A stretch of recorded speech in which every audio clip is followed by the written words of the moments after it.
Jeff Gray, owner of Scene3 Skateboards and Bike Shop. I got started making things out of skateboards about 9 years ago when I was throwing out trash cans full of broken boards about once a month, full like 25 decks into the trash. And I saw online a girl in California was making little earrings out of skateboard decks. So I thought, see what I can do with these. I ended up making some shoe shelves for product that was coming in. And at that point I realized you can chop up a deck and make anything out of it. It's basically 7 layers of maple. So the first step in dealing with a broken skateboard is you have to remove the grip tape. This is the sticky material on top that is basically a giant sticker. I use a heat gun and a file, maybe an X-Acto blade, and you have to pick all the grip tape off. If it comes off in big sheets, I'll reuse it as sandpaper because it's like a 80 grit sandpaper.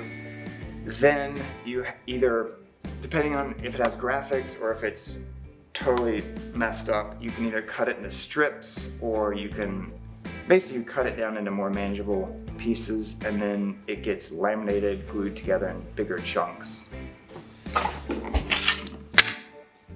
So that's the layers.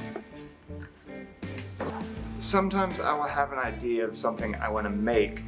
The hardest part is trying to figure out how to get the skateboard into what I want, because you're limited to what you can make. Sometimes I have to think of creative ways to get something glued up, like the cable stops. There are magnets embedded in it, and I had to figure out the best way to get the magnets in and not having exposed holes on the outside, or cutting a groove in something without the proper tools, I guess, because well, this could go into makerspace. I mean, vector space.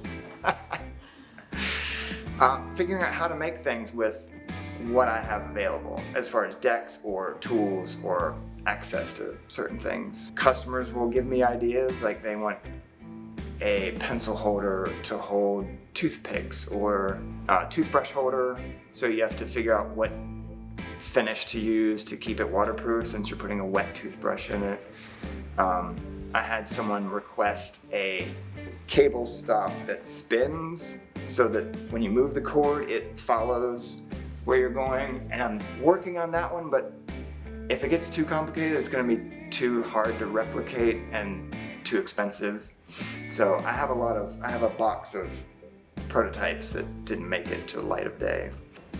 My first goal when people see what I'm making is not to go, oh that's neat, it's made out of skateboards. I want them to be intrigued by the item itself, and then they get that, oh that's made out of skateboards, so it's kind of an after effect. I like things to be nice and refined and finished. I'm kind of a minimalist also, so if it can be smaller or use less material, I'm all about that.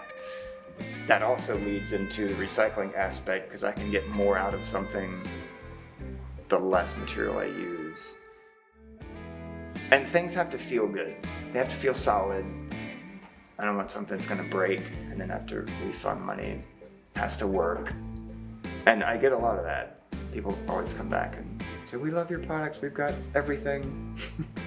We've got a whole set.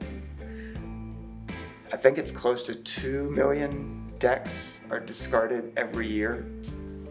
That's assuming people are throwing them away. I guess you can't keep things forever. So almost 2 million decks end up in the landfill. I wish I had kept count.